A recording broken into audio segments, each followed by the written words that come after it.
त्र्यंबक ज्योतिर्लिंग के प्रसंग में महर्षि गौतम के द्वारा किए गए परोपकार की कथा। उनका तप के प्रभाव से अक्षय जल प्राप्त करके ऋषियों की अनावृष्टि के कष्ट से रक्षा करना, ऋषियों का छल पूर्वक उन्हें गौहत्या में फंसा कर आश्रम में निकालना और शुद्धि का उपाय बताना।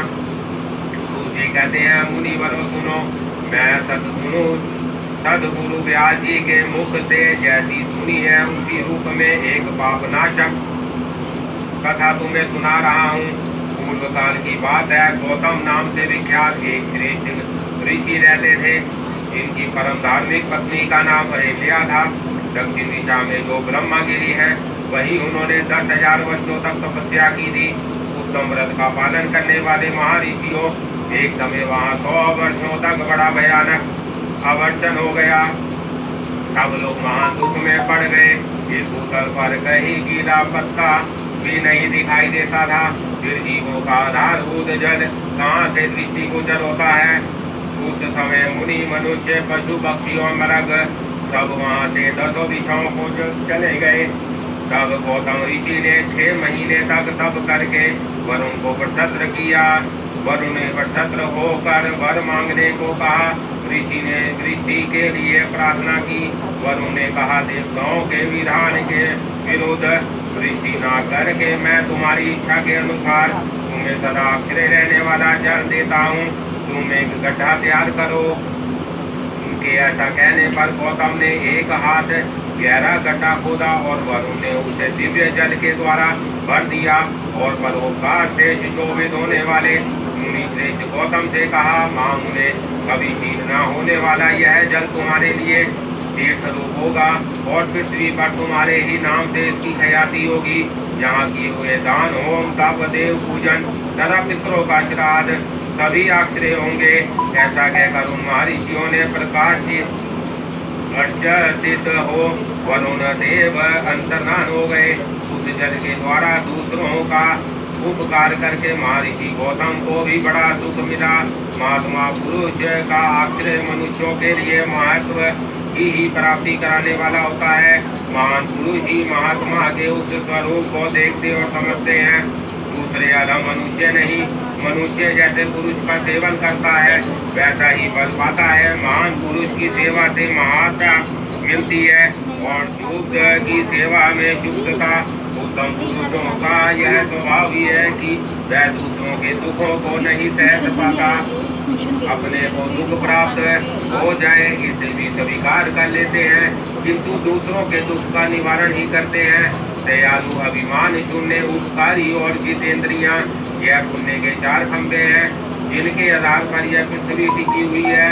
तदंतर गौतम जी वहाँ उस परम दुर्लभ जल को पाकर विधि पूर्वक नित्य नैमित्तिक कर्म करने लगे। उन मुनीश्वरों ने वहाँ नित्य होम की सिद्धि के लिए धान, जौ और अनेक प्रकार के निवार बोआ दिए। तरह तरह के धान्य, भांति भांति के वृक्ष और अनेक प्रकार के फल फूल वहाँ लहरा उठे। यह समाचार सुनकर वहाँ दूसरे सैकड़ों ऋषि मुनि, पशु पक्षी तथा बहुसंख्यक जीव जाकर रहने लगे। वह वन इस भूमंडल में बड़ा सुंदर हो गया। उस अक्षय जल के संयोग से अनावृष्टि वहाँ के लिए दुखदायिनी नहीं रह गई। उस वन में अनेक शुभ कर्म परायण ऋषि अपने शिष्य, भार्या और पुत्र आदि के साथ वास करने लगे। उन्होंने काल शिफ्ट करने के लिए वहाँ धान बोआ दिए। गौतम जी के प्रभाव से उस वन में सब और आनंद छा गया। एक बार वहाँ गौतम के आश्रम में जाकर बसे हुए ब्राह्मणों की स्त्रियां जल के प्रसंग को लेकर अहिल्या पर नाराज हो गई। उन्होंने अपने पतियों को उकसाया। उन लोगों ने गौतम का अनिष्ट करने के लिए गणेश जी की आराधना की।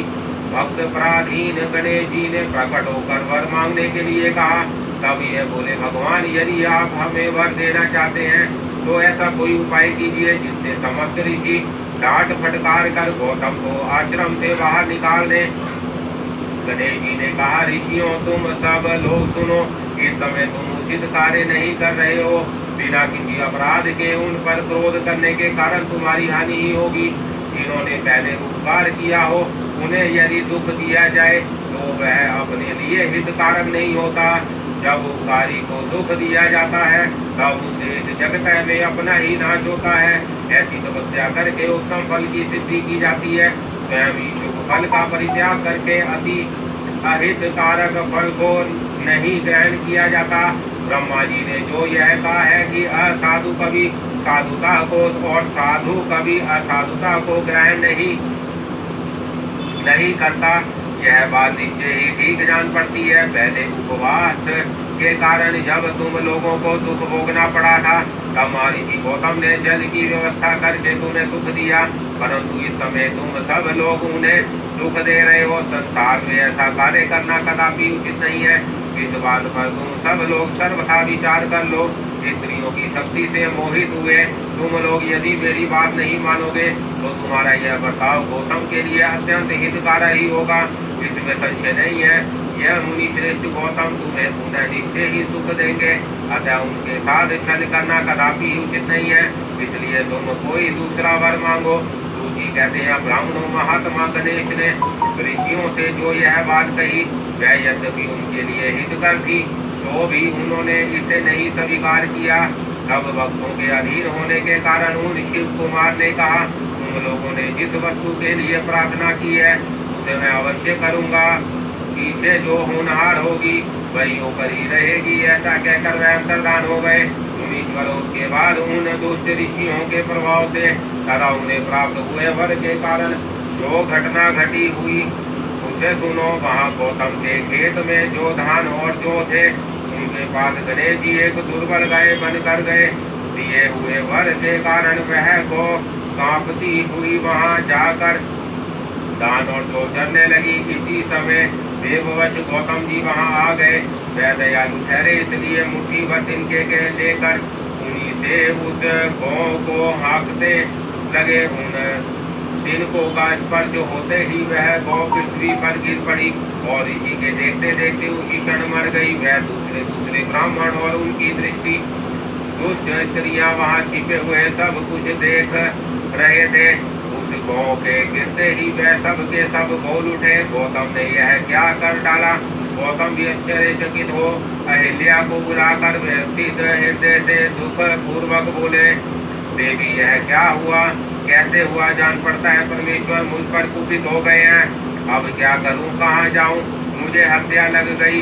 इसी समय ब्राह्मण और उनकी पत्नियां गौतम को डांटने और दुर्वचनों द्वारा अहिल्या को पीड़ित करने लगी। उनके दुर्बुद्धि शिष्य और पुत्र भी गौतम को बारंबार फटकारने और धिक्कारने लगे। ब्राह्मण बोले, अब तुम्हें अपना मुंह नहीं दिखाना चाहिए, यहाँ से जाओ। गौ हत्यारे का मुख देखने पर तत्काल वस्त्र सहित स्नान करना चाहिए। जब तक तुम इस आश्रम में रहोगे तब तक अग्नि और पितर हमारे दिए हुए किसी भी हव्य काव्य को ग्रहण नहीं करेंगे। इसलिए पापी को हत्यारे तुम परिवार सहित यहाँ से अन्यंत्र चले जाओ, विलंब ना करो। सूची कहते हैं, ऐसा कहकर उन सब ने उन्हें पत्थरों से मारना आरंभ किया। वह गालियां दे देकर गौतम और अहिल्या को सताने लगे। उन दुष्टों के मारने और धमकाने पर गौतम बोले, मुनियों मैं यहाँ से अन्यंत्र जाकर रहूंगा। ऐसा कहकर गौतम उस स्थान से तत्काल निकले गए और उन सब की आज्ञा से एक कोस दूर जाकर उन्होंने अपने लिए आश्रम बनाया। वहाँ भी जाकर उन ब्राह्मणों ने कहा, जब तक तुम्हारे ऊपर हत्या लगी है तब तक तुम्हें कोई यज्ञ आदि कर्म नहीं करना चाहिए। किसी भी वैदिक देव यज्ञ या पितृ यज्ञ के अनुष्ठान का तुम्हें अधिकार नहीं रह गया है। मुनिवर गौतम उनके कथानुसार किसी तरह एक पक्ष बिताकर उस दुख से दुखित हो बारंबार उन मुनियों से अपनी शुद्धि के लिए प्रार्थना करने लगे। उनके दीन भाव से प्रार्थना करने पर उन ब्राह्मणों ने कहा, गौतम तुम अपने पाप को प्रकट करते हुए 3 बार सारी पृथ्वी को परिक्रमा करो, फिर लौटकर यहाँ 1 महीने तक व्रत करो। इसके बाद इस ब्रह्मागिरी की 101 परिक्रमा करने के पश्चात तुम्हारी शुद्धि होगी। अथवा यहाँ गंगा जी को ले जाकर उन्हीं के जल से स्नान करो। सदा 1 करोड़ पृथ्वी लिंग बनाकर महादेव जी की आराधना करो। फिर गंगा में स्नान करके इसकी पर्वत की 11 बार परिक्रमा करो। तत्पश्चात 100 घड़ों के जल से पृथ्वी शिवलिंग को स्नान कराने पर तुम्हारा उद्धार होगा। इन ऋषियों ने इस प्रकार कहने पर गौतम ने बहुत अच्छा कहकर उनकी बात मान ली। वह बोले, मुनि बरो, मैं आप श्रीमानों की आज्ञा से जहाँ पृथ्वी पूजन तथा ब्रह्मागिरी की परिक्रमा करूंगा। ऐसा कहकर मुनि श्रेष्ठ गौतम ने उस पर्वत की परिक्रमा करने के पश्चात पृथ्वी लिंगों का निर्माण करके उनका पूजन किया। साध्वी अहिल्या ने भी साथ रहकर वह सब कुछ किया। उस समय शिष्य उन दोनों की सेवा करते हैं। अध्याय 24 से 25। पत्नी सहित गौतम की आराधना से संतुष्ट हो भगवान शिव का उन्हें दर्शन देना, गंगा को वहां स्थापित करके स्वयं भी स्थिर होना, देवताओं का वहां बृहस्पति के सिंह राशि पर आने पर गंगा जी के विशेष महत्व को स्वीकार करना, गंगा का गौतम नाम से और शिव का त्र्यंबक ज्योतिर्लिंग के नाम से विख्यात होना तथा इन दोनों की महिमा सूची कहते हैं। भक्ति सहित गौतम ऋषि के इस प्रकार आराधना करने पर संतुष्ट हुए। भगवान शिव वहाँ शिवा और प्रथम गणों के साथ प्रकट हो गए।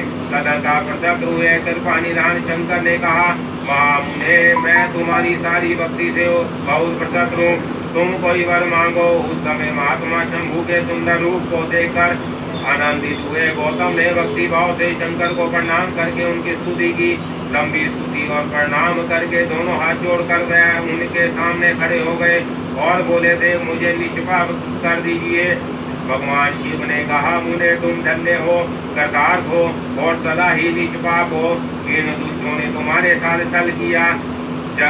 जगत है के लोग तुम्हारे दर्शन से पाप रहित हो जाते हैं, फिर सदा मेरी भक्ति में तत्पर रहने वाले तुम क्या पापी हो। मुने, जिन दुरात्माओं ने तुम पर अत्याचार किया है वह ही पापी दुराचारी और हत्यारे हैं। उनके दर्शन से तुम्हारे लोग पापिष्ट हो जाएंगे। वह सब के सब कर्तव्य हैं, उनका कभी उद्धार नहीं हो सकता। महादेव जी की यह बात सुनकर महर्षि गौतम मनी मन बड़े विस्मित हुए। उन्होंने भक्ति पूर्वक शिव को प्रणाम करके हाथ जोड़कर उन्हें इस प्रकार कहा। गौतम बोले, महेश्वर, उन ऋषियों ने तो मेरा बहुत बड़ा उपकार किया। यदि उन्होंने यह बर्ताव ना किया होता तो मुझे आपका दर्शन कैसे होता। धन्य है महर्षियों जिन्होंने मेरे लिए परम कल्याणकारी कार्य किया है। उनके दुराचार से ही मेरा महान स्वार्थ सिद्ध हुआ है। गौतम जी की यह बात सुनकर महेश्वर बड़े प्रसन्न हुए। उन्होंने गौतम को कृपा दृष्टि से देखकर उन्हें शीघ्र ही जो उत्तर दिया। शिव जी बोले, विप्रवर, तुम धन्य हो, सब ऋषियों में श्रेष्ठतर हो। मैं तुम पर बहुत प्रसन्न हूँ। ऐसा जानकर तुम मुझसे उत्तम वर मांगो। गौतम बोले, नाथ, आप सच कहते हैं, तथापि 5 आदमियों ने जो कह दिया या कर दिया वह अन्यथा नहीं हो सकता। अतः जो हो गया सो हो रहे। देवेश, यदि आप प्रसन्न है तो मुझे गंगा प्रदान कीजिए और ऐसा करके लोक का महान उपकार कीजिए। आपको मेरा नमस्कार है, नमस्कार है। यूँ कहकर गौतम ने देवेश्वर भगवान शिव के दोनों चरणाबिंद पकड़ लिए और लोकहित की कामना से उन्हें नमस्कार किया। तब शंकर देव ने पृथ्वी और स्वर्ग के सारभूत जल को निकाल कर, जिन्हें उन्होंने पहले से ही रख छोड़ा था, और विवाह में ब्रह्मा जी के लिए जल में से जो कुछ शेष रह गया वह सब भक्त वत्सल शंभु ने उन गौतम मुनि को दे दिया। उस समय गंगा जी का जल परम सुंदर स्त्री का रूप धारण करके वहाँ खड़ा हुआ। तब मुनि पर गौतम ने उन गंगा जी की स्तुति करके उन्हें नमस्कार किया।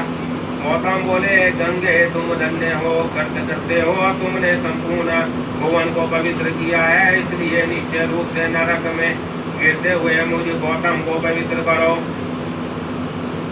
तदंतर शिवाजी ने गंगा से कहा, देवी, तुम मुनि को पवित्र करो और तुरंत वापस ना जाकर व्यवस्थ मनु के 28वें कलयुग तक यही रहो। गंगा ने कहा, महेश्वरे, यदि मेरा मैं तुम्हें सब नदियों से अधिक हो और अंबिका तथा गणों के साथ आप भी यहाँ रहे, तभी मैं इस धरातल पर रहूंगी। गंगा जी की यह बात सुनकर भगवान शिव बोले, गंगे, तुम धन्य हो, मेरी बात सुनो, मैं तुमसे अलग नहीं हूँ, तथापि मैं तुम्हारे कथनानुसार यहाँ स्थित रहूंगा। तुम भी स्थित हो। अपने स्वामी परमेश्वर शिव की यह बात सुनकर गंगा ने मन ही मन प्रसन्न हो उनकी पूरी प्रशंसा की। इसी समय देवता, प्राचीन ऋषि अनेक उत्तम तीर्थ और नाना प्रकार के क्षेत्र वहाँ पहुँचे। उन सब ने बड़े आदर से जय जयकार करते हुए गौतम, गंगा तथा गिरिशाई शिव का पूजन किया। तदंतर उन सब देवताओं ने मस्तक झुका, हाथ जोड़कर उन सब की प्रसन्नता पूर्वक स्तुति की।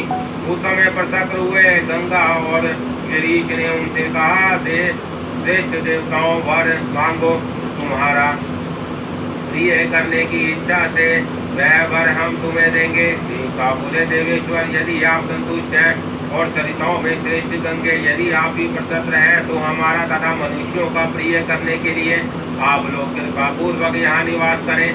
गंगा बोली, देवताओं, फिर तो सबका प्रिय करने के लिए आप लोग स्वयं भी यहाँ क्यों नहीं रहते? मैं तो गौतम जी के पाप का प्रक्षालन करके जैसी आई हूँ उसी तरह लौट जाऊंगी। आपके समाज में यहाँ मेरी कोई भी विशेषता समझ जाती है, इस बात का पता कैसे लगे? यदि आप यहाँ मेरी विशेषता सिद्ध कर सके तो मैं अवश्य यहाँ रहूंगी, इसमें संशय नहीं है। सब देवताओं ने कहा, सरिताओं में श्रेष्ठ गंगे, सबके परम सुहृद बृहस्पति जी जब जब सिंह राशि पर स्थित होंगे तब तब हम सब लोग यहाँ आया करेंगे, इसमें संशय नहीं है। 11 वर्षों तक लोगों का जो पातक यहाँ प्रचलित होगा उससे मलिन हो जाने पर हम उसी पाप राशि को धोने के लिए आदर पूर्वक तुम्हारे पास आएंगे। हमने यह सर्वदा सच्ची बात कही है। सरिदेव महादेव अतः तुमको और भगवान शंकर को समस्त लोगों पर अनुग्रह तथा हमारा प्रिय करने के लिए यहाँ नित्य निवास करना चाहिए। गुरु जब तक सिंह राशि पर रहेंगे तभी तक हम यहाँ स्थित करेंगे। उस समय तुम्हारे जल में त्रिकाल स्नान और भगवान शंकर का दर्शन करके हम शुद्ध होंगे, फिर तुम्हारी आज्ञा देकर अपने स्थान को लौटेंगे। सूजी कहते हैं, इस प्रकार उन देवताओं तथा महर्षियों को तम से प्रार्थना करने पर भगवान शंकर और सरिताओं में श्रेष्ठ गंगा दोनों वहां स्थित हो गए। वहां की गंगा गौतमी नाम से विख्यात हुई और भगवान शिव का ज्योतिर्मय लिंग त्र्यंबक कहलाया। यह ज्योतिर्लिंग महान पातकों का नाश करने वाला है। उसी दिन से लेकर जब जब बृहस्पति सिंह राशि में स्थित होते हैं तब तब जब तीर्थ क्षेत्र देवता पुष्कर आदि सरोवर गंगा आदि नदियाँ तथा श्री विष्णु आदि देवगण अवश्य ही गौतम जी के तट पर पधारते और वास करते हैं। वह सब जब तक गौतम जी के किनारे रहते हैं तब तक अपने स्थान पर उनका कोई फल नहीं होता। जब वह अपने प्रदेश में लौट आते हैं तभी वहाँ इनके सेवन का फल मिलता है। यह त्र्यंबक नाम से प्रसिद्ध ज्योतिर्लिंग गौतमी के तट पर स्थित है और बड़े बड़े पापों का नाश करने वाला है। जो भक्ति भाव से इस त्र्यंबक लिंग का दर्शन पूजन सत्वन वंदन करता है वह समस्त पापों से मुक्त हो जाता है। गौतम के द्वारा पूजित त्र्यंबक नामक ज्योतिर्लिंग इस लोक में समस्त अभिष्टों को देने वाला है। मुनीश्वरों, इस प्रकार तुमने जो कुछ पूछा था वह सब मैंने कह सुनाया। अब और क्या सुनना चाहते हो कहो, मैं उसे भी तुम्हें बताऊंगा, इसमें संशय नहीं है। अध्याय 26।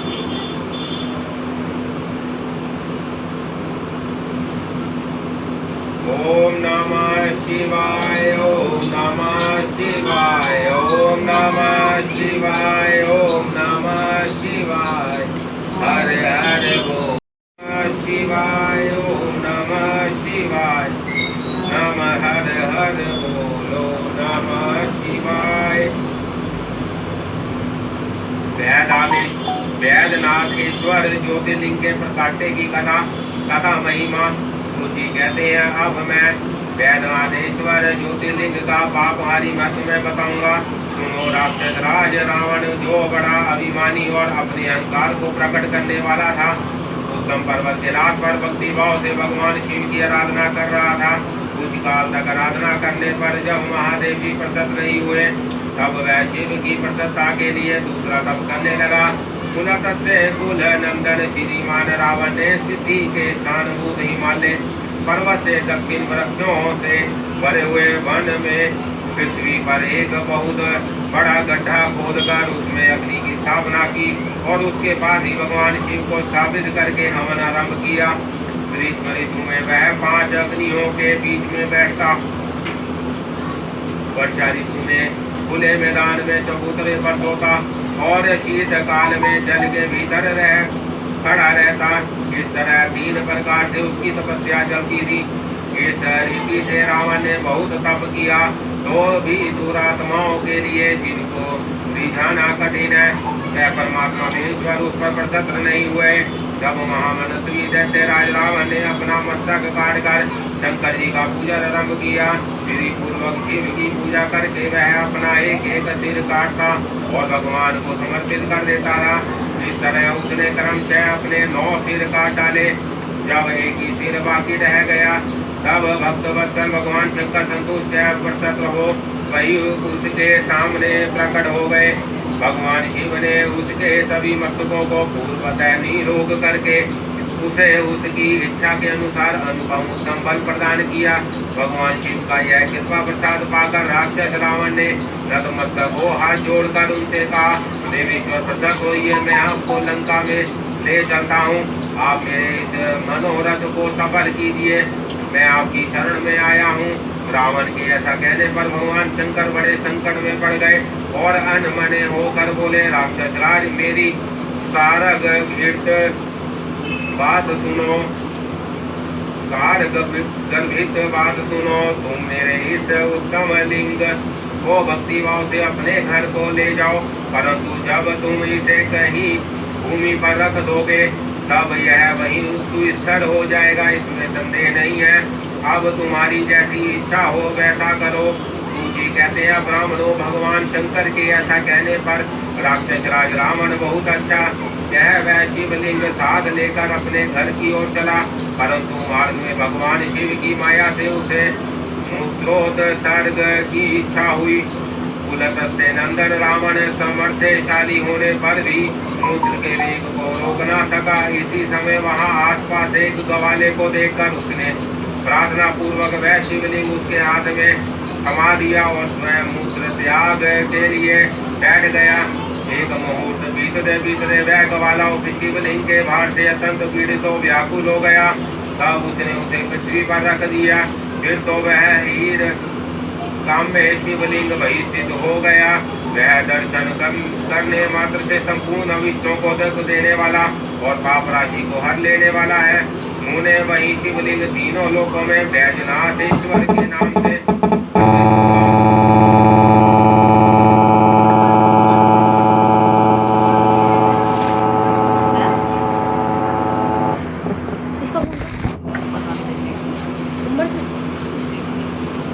देने वाला और पाप राशि को हर लेने वाला है। उन्हें वही शिवलिंग तीनों लोकों में बैजनाथ के नाम से प्रसिद्ध हुआ, जो सत्पुरुषों को भोग और मोक्ष देने वाला है। यह दिव्य उत्तम एवं ज्येष्ठ ज्योतिर्लिंग दर्शन और पूजन से भी समस्त पापों को हर लेता है और मोक्ष की प्राप्ति कराता है। वह शिवलिंग जब संपूर्ण लोगों के हित के लिए वही स्थित हो गया, तब रावण भगवान शिव का परम उत्तम वर पाकर अपने घर को चला गया। वहां जाकर उस महान असुर ने बड़े हर्ष के साथ अपनी प्रिया मंदोदरी को सारी बातें कह सुनाई। इंद्र आदि संपूर्ण देवताओं और निर्मल मुनियों ने जब यह समाचार सुना, तब वह परस्पर सलाह करके वहां गए। उन सब का मन भगवान शिव में लगा हुआ था। उन सब देवताओं ने उस समय वहां बड़ी प्रसन्नता के साथ शिव का विशेष पूजन किया। वहां भगवान शंकर का प्रत्यक्ष दर्शन करके देवताओं ने उस शिव लिंग की विधिवत स्थापना की और उसका वैद्यनाथ नाम रखकर उसकी वंदना और सतमन करके वह स्वर्ग लोक को चले गए। ऋषियों ने पूछा, सूजी, जब वह शिवलिंग वहीं स्थित हो गया तथा रावण अपने घर को चला गया, तब वहां कौन सी घटना घटित हुई, यह बताइए। सूजी ने कहा, ब्राह्मणों, भगवान शिव का परम उत्तम वर पाकर महान असुर रावण अपने घर को चला गया। वहाँ उसने अपनी प्रिया से सब बातें कही और मैं अत्यंत आनंद का अनुभव करने लगा। इधर इस समाचार को सुनकर देवता घबरा गए कि पता नहीं है देवद्रोही महादुष्ट रावण भगवान शिव के वरदान से बल पाकर क्या करेगा। उन्होंने नारद जी को भेजा। नारद जी ने जाकर रावण से कहा, तुम कैलाश पर्वत को उठाओ, तब पता लगेगा कि शिव जी जी का दिया हुआ वरदान कहाँ तक सफल हुआ। रावण को यह बात जच गई, उसने जाकर कैलाश को उखाड़ दिया, उससे सारा कैलाश ही लूटा। तब गिरिजा के कहने से महादेव जी ने रावण को घमंडी समझकर इस प्रकार शाप दिया। महादेव जी बोले, रे रे दुष्ट भक्त दुर्बुद्धि रावण, तू अपने बल पर इतना घमंड ना कर। तेरी इन भुजाओं का घमंड दूर करने वाला वीर पुरुष शीघ्र इस जगत में अवतरित होगा। जी कहते हैं इस प्रकार वहाँ जो घटना हुई उसे नारद जी ने सुना। रावण भी प्रसन्नचित्त हो जैसे आया था उसी तरह अपने घर को लौट गया। इस प्रकार मैंने बैजनाथ ईश्वर का महत्व में बताया है। इसे सुनने वाले मनुष्य का पाप भस्म हो जाता है। अध्याय 27 से 28। नागेश्वर नामक ज्योतिर्लिंग का प्रादुर्भाव और उसकी महिमा। जी कहते हैं ब्राह्मणों, अब मैं परमात्मा शिव के नागेश नामक परम उत्तम ज्योतिर्लिंग के आविर्भाव का प्रसंग सुनाऊंगा। दारूक नाम से प्रसिद्ध कोई राक्षसी थी जो पार्वती के वरदान से सदा घमंड में भरी रहती थी। अत्यंत बलवान राक्षस दारूक उसका पति था। उसने बहुत से राक्षसों को साथ लेकर वहाँ सदपुरुषों का संचार मचा रखा था। वह लोगों के यज्ञ और धर्म का नाश करता फिरता था। पश्चिम समुद्र के तट पर उसका एक वन था जो संपूर्ण समृद्धियों से भरा रहता था। उस वन का विस्तार सब ओर से 16 योजन था। दारूक अपने विलास के लिए जहाँ जाती थी वही भूमि वृक्ष तथा अन्य सब उपकरणों से युक्त वह वन भी चला जाता था। देवी पार्वती ने उस वन की देख रेख का भार दारूक को सौंप दिया था। दारूक अपने पति के साथ इच्छानुसार उसमें विचरण करती थी। राक्षस दारूक अपनी पत्नी दारूक के साथ वहाँ रहकर सबको भय देता था।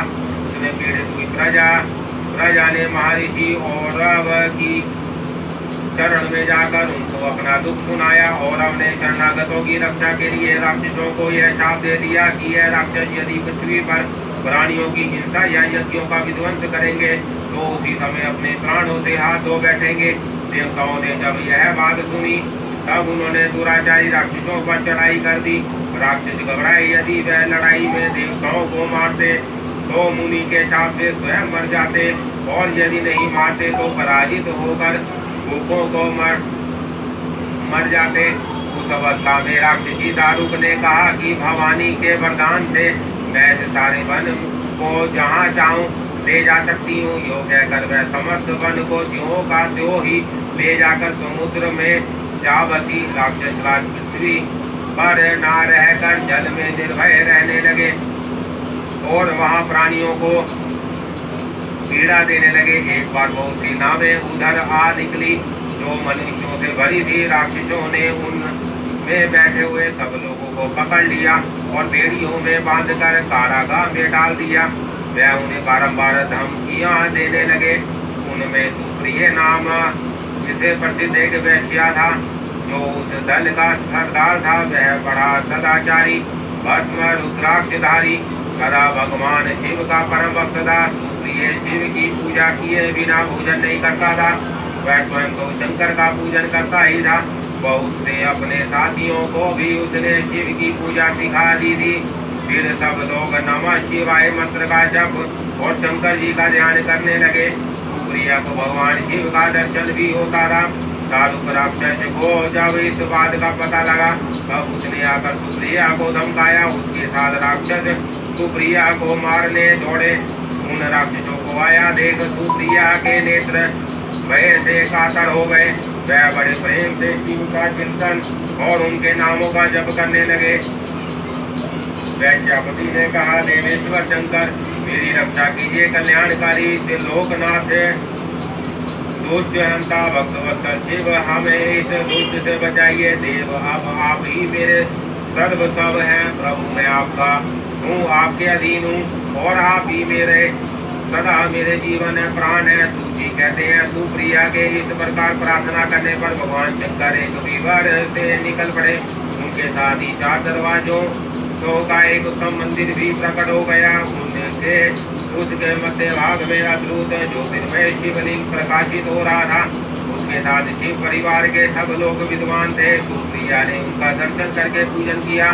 पूजित होने पर भगवान शंभु ने प्रशस्त्रों स्वयं पशुपात्र लेकर प्रधान प्रधान राक्षसों उनके सारे उपकरणों तथा सेवकों को भी तत्काल ही नष्ट कर दिया और उन दुष्यंत शंकर ने अपने भक्त सुप्रिया की रक्षा की। तत्पश्चात अद्भुत लीला करने वाले और लीला से ही शरीर धारण करने वाले शंभु ने उस वन को यह वर दिया कि आज से इस वन में सदा ब्राह्मण और क्षत्रिय वैश्य और शूद्र इन चारों वर्णों के धर्मों का पालन हो।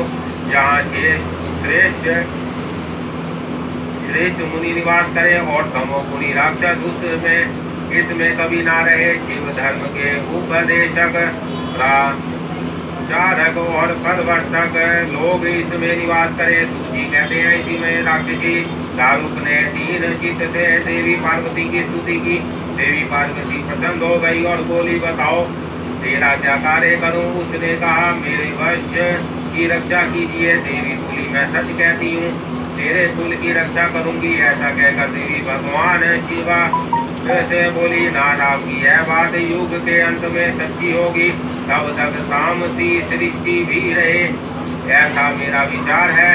मैं और आपकी ही रहूं और आपके ही आश्रय में रहती हूँ, अतः मेरी बात को भी प्रमाणित सत्य कीजिए। यह राक्षसी दारुका देवी है, मेरी ही शक्ति है और राक्षसियों में बलिष्ठ है, अतः यही राक्षसों के राज्य का शासन करे। यह राक्षस पत्नियां जिन पुत्रों को पैदा करेंगी वह सब मिलकर इस वन में निवास करे, ऐसी मेरी इच्छा है। शिव बोले, प्रिय तुम यदि ऐसी बात कहती हो तो मेरा यह वचन सुनो। मैं भक्तों का पालन करने के लिए प्रसन्नता पूर्वक इस वन में रहूंगा। जो पुरुष यहाँ वर्ण धर्म के पालन में तत्पर हो प्रेम पूर्वक मेरा दर्शन करेगा वह चक्रवर्ती राजा होगा। कलि युग के अंत और सतयुग के आरंभ में महासेन का पुत्र वीरसेन राजाओं का भी राजा होगा। वह मेरा भक्त और अत्यंत पराक्रमी होगा और जहाँ आकर मेरा दर्शन करेगा, दर्शन करते ही वह चक्रवर्ती सम्राट हो जाएगा। सूची कहते हैं, ब्राह्मणों इस प्रकार बड़ी बड़ी लीलाएं करने वाले वह दंपति परस्पर हास्य युक्त वार्तालाप करके स्वयं वहां स्थित हो गए। ज्योतिर्लिंग स्वरूप महादेव जी वहां नागेश्वर कहलाए और शिवा देवी नागेश्वरी के नाम से विख्यात हुई। वह दोनों ही सतपुरुषों को प्रिय है। इस प्रकार ज्योतियों के स्वामी नागेश्वर नामक महादेव जी जो ज्योतिर्लिंगों के रूप में प्रकट हुए, वह तीनों लोगों की संपूर्ण कामनाओं को सदा पूर्ण करने वाले हैं। जो प्रतिदिन आदर पूर्वक नागेश्वर के प्रभुभाव का यह प्रसंग सुनता है वह बुद्धिमान मानव महापातकों का नाश करने वाले संपूर्ण मनोरथों को प्राप्त कर लेता है। अध्याय 29 से 30। ओम नमः शिवाय, ओम नमः शिवाय, ओम नमः शिवाय, ओम नमः शिवाय। हर हर बोलो नमः। रामेश्वर नामक ज्योतिर्लिंग के आविर्भाव तथा महत्व का वर्णन सूफी कहते हैं। ऋषियों, अब मैं यह बात बता रहा हूँ कि रामेश्वर नामक ज्योतिर्लिंग पहले किस प्रकार प्रकट हुआ। इस प्रसंग को तुम आदर पूर्वक सुनो। भगवान विष्णु के राम अवतार में जब रावण सीता जी को हर कर लंका में ले गया, तब सुग्रीव के साथ 18 पद वानर सेना लेकर श्री राम समुद्र तट पर आए। वहां वह विचार करने लगे कि कैसे हम समुद्र को पार करेंगे और किस प्रकार रावण को जीतेंगे। इतने में ही श्री राम को प्यास लगी। उन्होंने जल मांगा और वानर मीठा जल ले आए। श्री राम ने प्रसन्न होकर वह जल ले लिया। तब तक उन्हें स्मरण हो आया कि मैंने अपने स्वामी भगवान शंकर का दर्शन तो किया ही नहीं, फिर यह जल कैसे ग्रहण कर सकता हूँ। ऐसा कहकर उन्होंने उस जल को नहीं पिया। जल रख देने के पश्चात रघुनंदन ने पृथ्वी पूजन किया। आवाहन आदि 16 उपचारों को प्रसन्न करके विधि पूर्वक बड़े प्रेम से शंकर जी की आराधना की। प्रणाम तथा दिव्य सूत्रों द्वारा यज्ञ पूर्वक शंकर जी की संतुष्टि करके श्री राम ने भक्तिभाव से उनसे प्रार्थना की। श्री राम बोले, उत्तम व्रत का पालन करने वाले मेरे स्वामी देव महेश्वर, आपको मेरी सहायता करनी चाहिए। आपके सहयोग के बिना मेरे कार्य की सिद्धि अत्यंत कठिन है। रावण भी आपका ही भक्त है, वह सबके लिए सर्वदा सुरक्षित है, परंतु आपके दिए हुए वरदान से वह सदा दर्प में भरा रहता है। वह वह त्रिभुवन विजयी महावीर है। इधर मैं भी आपका दास हूँ, सर्वदा आपके अधीन रहने वाला हूँ। सदा की यह विचार कर आपको मेरे लिए ये पक्षपात करना चाहिए। सूची कहते हैं इस प्रकार प्रार्थना और बारंबार नमस्कार करके उन्होंने उच्च स्वर से जय शंकर जय शिव इत्यादि का उद्घोष करते हुए शिव का सत्मन किया। फिर उनके मंत्र के जप और ध्यान में तत्पर हो गए। तत्पश्चात उन्हें पूजन करके वह स्वामी के आगे नाचने लगे। उस समय उनका हृदय प्रेम से द्रवित हो रहा था। फिर उन्होंने शिव के संतोष के लिए गाल बजाकर अव्यक्त शब्द किया। उस समय भगवान शंकर उन पर प्रसन्न हुए और वह जो मैं महेश्वर वामांग भूत पार्वती तथा पार्षदों गणों के साथ शास्त्रों निर्मल रूप धारण करके तत्काल वहां प्रकट हो गए। श्री राम की भक्ति से संतुष्ट चित होकर महेश्वर ने उनसे कहा, श्री राम तुम्हारा कल्याण हो, वर मांगो। उस समय उनका रूप देखकर वहां उपस्थित हुए सब लोग पवित्र हो गए। शिव धर्म परायण श्री राम ने स्वयं उनका पूजन किया। फिर भांति भांति की स्तुति या प्रणाम करके उन्होंने भगवान शिव से लंका में रावण के साथ होने वाले युद्ध में अपने लिए विजय की प्रार्थना की। तब राम भक्ति से प्रसन्न हुए। महेश्वर ने कहा, महाराज तुम्हारी जय हो। भगवान शिव के दिए हुए विजय सूचक वर एवं युद्ध की आज्ञा को पाकर श्री राम ने नतमस्तक हो हाथ जोड़कर उनसे पुनः प्रार्थना की। श्री राम बोले, मेरे स्वामी शंकर, यदि आप संतुष्ट हैं तो जगत के लोगों को पवित्र करने वाले सदा दूसरों की भलाई करने के लिए सदा यहाँ निवास करें। सूची कहते हैं श्री राम के ऐसा कहने पर भगवान शिव वहाँ ज्योतिर्लिंग के रूप में स्थित हो गए। तीनों लोगों में रामेश्वर के नाम से उनकी प्रसिद्धि हुई। उनके प्रभाव से ही अपार समुद्र को अनायास पार करके श्री राम ने रावण आदि राक्षसों का शीघ्र ही संहार किया और अपने प्रिय सीता को प्राप्त कर लिया। तब से इस भूतल पर रामेश्वर ही उद्रोत महिमा का प्रसार हुआ। भगवान रामेश्वर सदा भोग और मोक्ष देने वाले तथा भक्तों की इच्छा पूर्ण करने वाले हैं। जो दिव्य गंगा जल से रामेश्वर शिव लिंग को भक्ति पूर्वक स्नान कराता है वह जीवन मुक्त ही है। इस संसार में देव दुर्लभ समस्त भोगों का भोग करके अंत में उत्तम ज्ञान पाकर वह निश्चय ही केवल मोक्ष को प्राप्त कर लेता है। इस प्रकार मैंने तुम लोगों को भगवान शिव के रामेश्वर नामक दिव्य ज्योतिर्लिंग का वर्णन किया, जो अपनी महिमा सुनने वालों के समस्त पापों का अपहरण करने वाला है। अध्याय 31 सुषमा की शिव भक्ति से उसके मरे हुए पुत्र जीवित होना, दुष्मेश्वर शिव का प्रादुर्भाव तथा उसकी महिमा का वर्णन। सुषमा की शिव भक्ति से उसके मारे हुए पुत्र का जीवित होना, दुष्मेश्वर शिव का प्रादुर्भाव तथा उनकी महिमा का वर्णन। सूची कहते हैं अब मैं दुष्मेश नामक ज्योतिर्लिंग के प्रादुर्भाव का और उसके महत्व का वर्णन करूंगा। मुनीश्वर ध्यान देकर सुनो। दक्षिण दिशा में एक श्रेष्ठ पर्वत है जिसका नाम देवगिरी है। वह देखने में अद्भुत तथा नित्य परम शोभा से सपत्र है। उसी के निकट कोई भारद्वाज कुल में उत्पन्न सुधर्मा नामक ब्राह्मण रहते थे। उनकी प्रिय पत्नी का नाम सुदेहा था। वह सदा शिव धर्म के पालन में तत्पर रहती थी। घर के कामकाज में कुशल थी और सदा पति की सेवा में लगी रहती थी। वे श्रेष्ठ सुधर्मा भी देवताओं और अतिथियों के पूजक थे। वह देव वर्षित मार्ग पर चलते और नित्य अग्निहोत्र किया करते थे। तीनों काल की संख्या करने से उनकी कांति सूर्य के समान उदीप्त थी। वह वेद शास्त्र के मर्मज्ञ थे और शिष्यों को पढ़ाया करते थे। धनवान होने के साथ ही बड़े दाता थे। सौजन्य आदि सद्गुणों के भाजन थे। शिव संबंधी पूजन आदि कार्य में ही सदा लगे रहते थे। वह स्वयं तो शिव भक्त थे ही शिव भक्तों में बड़ा प्रेम रखते थे। शिव भक्तों को भी वह बहुत प्रिय थे। यह सब कुछ होने पर भी उनके पुत्र नहीं थे। इसलिए ब्राह्मणों को तो दुख नहीं होता था, परंतु उनकी पत्नी बहुत दुखी रहती थी। पड़ोसी और दूसरे लोग भी उसे ताना माना करते थे। वह पति से बार बार पुत्र के लिए प्रार्थना करती थी। पति उसको ज्ञान उपदेश देकर समझाते थे, परंतु उसका मन नहीं मानता था। अंत तो वह ब्राह्मण ने कुछ उपाय भी किया, परंतु वह सफल नहीं हुआ। तब ब्राह्मणी ने अत्यंत दुखी हो बहुत हट करके अपनी बहन सुषमा से पति का दूसरा विवाह करा दिया। विवाह से पहले सुधर्मा ने उसको समझाया कि इस समय जो तुम बहन से प्यार कर रही हो, परंतु जब इसके पुत्र हो जाएगा तब इससे सत्ता करने लगेगी। उसने वचन दिया कि मैं बहन से कभी दान नहीं करूंगी। विवाह हो जाने पर सुषमा दासी की भांति बड़ी बहन की सेवा करने लगी कि सुदया भी उसे बहुत प्यार करती रही।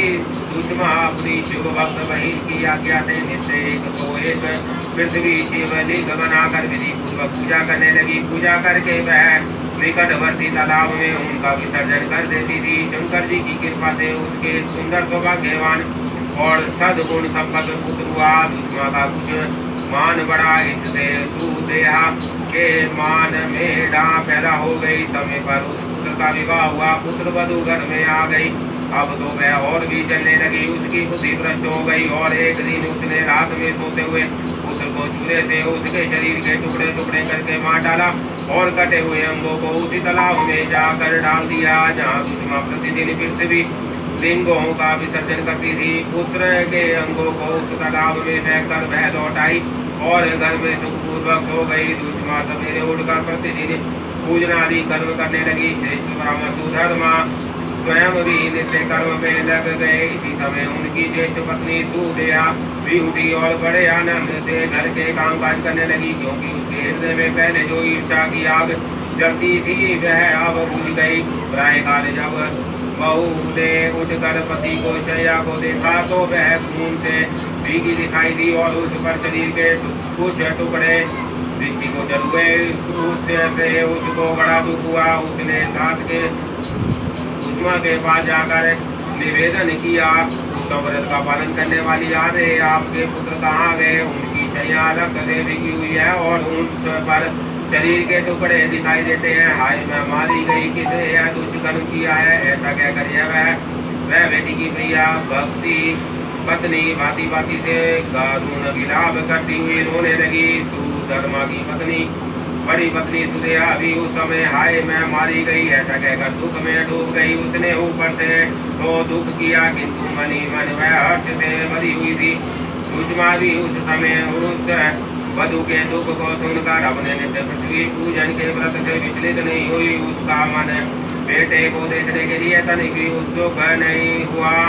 उसके पति की भी ऐसी ही अवस्था थी। जब तक नित्य नियम पूरा नहीं हुआ तब तक उन्हें दूसरी किसी बात की चिंता नहीं हुई। दोपहर को पूजन समाप्त होने पर सुषमा ने अपने पुत्र को भयंकर से यहाँ पर दृष्टिपात किया, तथापि उसने मन में किंचित मात्र भी दुख नहीं माना। वह सोचने लगी जिन्होंने यह बेटा दिया था वह ही इसकी रक्षा करेंगे। वह भक्त प्रिय कहलाते हैं, काल के भी काल हैं और सदपुरुषों के आश्रय हैं। एकमात्र वह प्रभु सर्वेश्वर शंभु ही हमारे रक्षक है। वह माला कूटने वाले पुरुष की भांति जिनको जोड़ते हैं उनको अलग भी करते हैं। अतः अब मेरे चिंता करने से क्या होगा? वह तत्व का विचार करके उसने शिव के भरों से नैरंदार किया। उस समय दुख का अनुभव नहीं किया। वह पूर्वव्रत पृथ्वी शिवलिंगों को लेकर स्वस्थ चित्त से शिव के नामों का उच्चारण करती हुई उस तालाब के किनारे गई।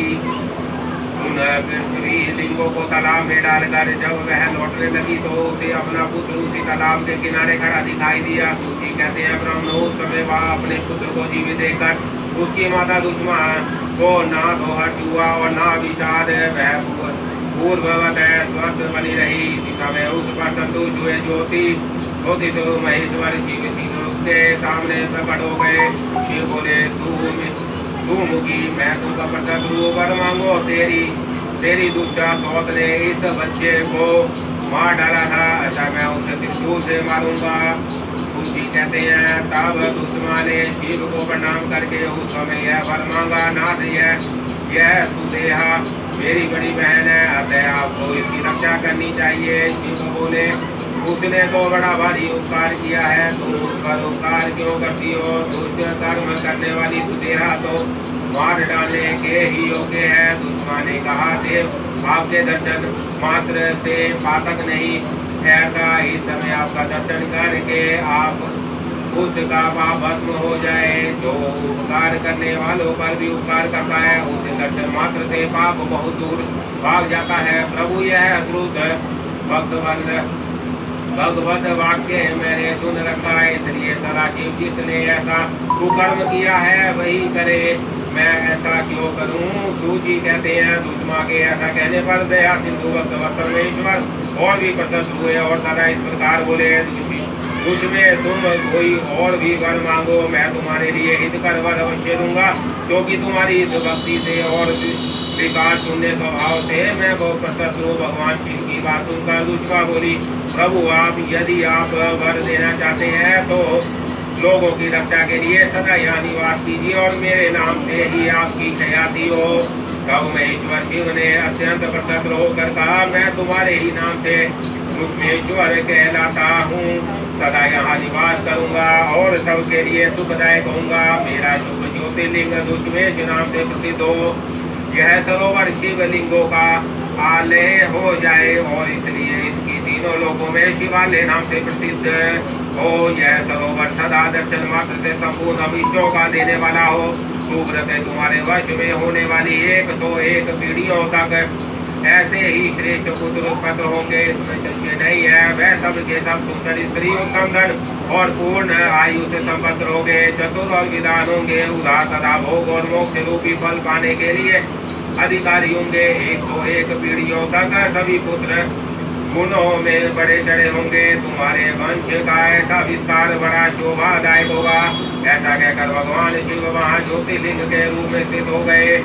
उनकी दुष्मेश नाम से प्रसिद्धि हुई और उस सरोवर का नाम शिवालय हो गया। सुधर्मा, दुष्मा और सुदेहा तीनों ने आकर तत्काल ही उस शिवलिंग की 101 दक्षिणावर्त परिक्रमा की पूजा करके परस्पर मिलकर मन का मैल दूर करके वह सब वहाँ बड़े सुख का अनुभव करने लगे। पुत्र को जीवित देख सुदेहा बहुत लज्जित हुई और पति तथा दुष्मा से क्षमा प्रार्थना करके उसने अपने पाप के निवारण के लिए प्राश्चित किया। मुनीश्वरों इस प्रकार वह दुष्मेश लिंग प्रकट हुआ। उसका दर्शन और पूजन करने से सदा सुख की वृद्धि होती है। ब्राह्मणों, इस तरह मैंने तुमसे 12 ज्योतिर्लिंगों की महिमा बताई है। सभी लिंग महत्वपूर्ण कामनाओं के पूरा कथा भोग और मोक्ष देने वाले हैं। जो इन ज्योतिर्लिंगों की कथा को पढ़ता और सुनता है वह सब पापों से मुक्त हो जाता है तथा भोग और मोक्ष पाता है। तदाच ज्योतिर्लिंगों के महत्व की समाप्ति अध्याय 32 से 33। ओम नमः शिवाय, ओम नमः शिवाय, ओम नमः शिवाय, ओम नमः शिवाय, हर हर बोलो नमः शिवाय, ओम नमः शिवाय।